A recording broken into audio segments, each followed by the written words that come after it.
when the movie started, I was like, what exactly is happening? I think the star of the show was Inyokoji, and I think Nancy something was also in the movie. I can't really remember their names, so let me not murder their names. So the movie started with Sarah, a bride to be, receiving a call from her ex. When the movie started, I was like, oh, okay, where are we going? Is this another one of those Nigerian films that, just so predictable and everything? But here's what happened next. She received a call from her ex, she didn't pick, so the ex shows up at her wedding venue and he starts to cause a scene. Her husband to be, Kola, that comes from a rich home, they are demolers, right?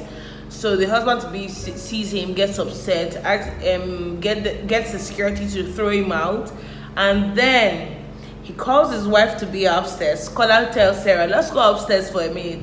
And before I know, like this, I just saw boom, boom. He beat her. Poor girl, after being beaten, had to, get herself together and come down for the engagement, dinner. Her parents gave this long speech. From what I noticed from the scene where her parents were talking, it was obvious that their demolers had no respect for her family because they were broke, church rats, and they're like, why her son getting married to this person? Let me mention that their demolers, their father is dead, so it's their mother who is in charge of the entire family. So after he beats her up, she tells her best friend. The best friend was like, you need to call off the wedding. He said that the next time he beats you, the next time, meaning he has beat her before, that you're going to call off the wedding. So you need to call off the wedding. She tells her mom, and the mom goes, you think this thing is all about you? It's not all about you. If not for this family, where will your father and I be? Your father's business is thriving. It's because of the loan they gave him. Blah, blah, blah. She gave the girl 1,000,001 reasons why she shouldn't leave that guy, because obviously they were getting like financial aid from the guy's family. Parents, your children are not your retirement plan. Should I say it for everybody at the back? Your children are not your retirement plan. The pressure her mom was putting on her unnecessary. We're poor. So what? So should I not say in an abusive relationship? Because that's the only reason why she still thought to go on with that wedding. She could have called it off the night before, but her mom was all up in her business, and he will help us. They're the ones that help us financially. This, that. Your children are not your retirement plan. As much as possible, try to get it right. Do not born plenty children, and please do not put that undue pressure on your children. As a matter of fact, while you're alive, you should be making preparations for your funeral so that nobody has to be bearing that cost. So she brushes it off. Now, Kola's brother, Femi Benga Afolaya, yes, he has always been in the shadow of his brother, and he wanted to, he just wanted mommy to see him, in the light and in his capacity. His younger brother running the company when it was right there, it was just somehow. And his wife was like, okay, you know what, let's go hire someone to take your brother out. So they hired this guy called Blade to take his brother out. The brother spots Blade, goes upstairs, tackles Blade. I don't know what transpired between both of them, but Blade was escorted out of the hotel, and the brother came back to the party, told his younger sister, Timei. He told his younger sister Timei that if anything happens to me, hold our brother Femi responsible. That was the day of the actual engagement. Like, when you buy the bride price payment, that was the day. He goes upstairs. Okay, he's with his best man, and then the chief bridesmaid comes and like, okay, the bride wants to see you. I'm like, oh, what for? She's like, I don't know, just go and see her upstairs. He gets there and Sarah tells him, I'm not getting married to you anymore. I'm going to call off this wedding. And he was like, Sarah, please. There are 200 people that came for this occasion. You will not disgrace me. You cannot disgrace me. And she's like, no, you said that was the first and last time. You won't do it again. I can't do this, blah, blah, blah, blah. Sharp, long and short, he shook her. He started choking her, and tried to kill her. Her best friend, who is also a chief bridesmaid, walk in and sees that. She takes a wooden sculpture, tries to hit the back of his head. It didn't go. He got angry and was like, I'm gonna kill you both. And then remember the guy that attacked him earlier? She saw the gun in his room and pew pew pew pew, down he went. She killed him.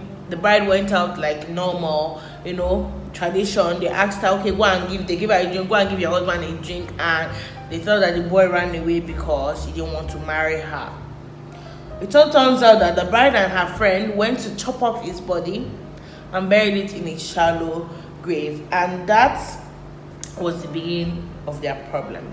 Now let me take a moment. I really like how the storyline was. It was just, for me, it wasn't predictable, because most Nigerian movies are really predictable, although there have been some really nice ones lately, but it wasn't predictable. The next thing that happened was the chopping off of his body, dismembering his body and burying him, and then they ran. Apparently one photographer from the wedding saw them, he took a picture and was blackmailing them. They killed that one too. Hey guys, if you have not seen this movie, spoiler alert, go and watch it. It's interesting. It's a limited series. It has 5 episodes. So after that, we also realized that Kola was not an Ademola.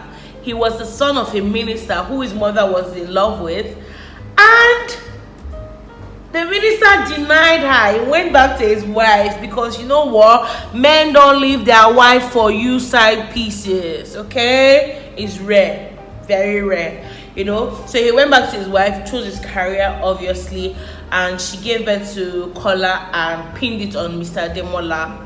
Apparently, Mr. Ademola had found out and she killed her husband. Oh, the minister was Zakoji, by the way. She killed her husband, Ramsey Noah played her ever faithful bodyguard. I mean, every twist and turn, these girls were running for their life. They went to go and hide in Makoko.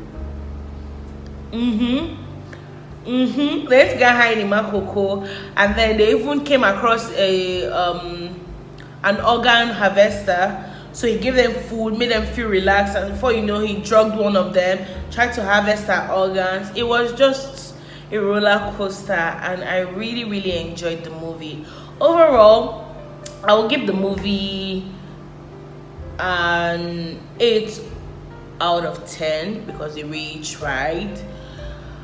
I don't think off the top of my head there's anything I felt like they could have done better, but they tried to the best of their abilities. The emotions were properly portrayed. Everybody that played in that movie, they did good, in my opinion. I thoroughly enjoyed that movie. So if you have not seen it, rush over to Netflix this weekend. What are you doing? Rest. You have got to work Monday to Friday, so rest. Head to Netflix and watch the movie Blood Sisters. Okay guys, that's all for today. I just wanted to come here. I was so excited. I watched a movie last night. I was so excited. I'm like, no, I have to drop my 2 cents. And I've dropped my 2 cents, and I'm so excited. So please don't forget to like, comment, subscribe, and share my videos. If you enjoy them, please like. If you're watching and you've not subscribed, why? Please subscribe, okay? Take care, and I'll see you in my next video. Bye.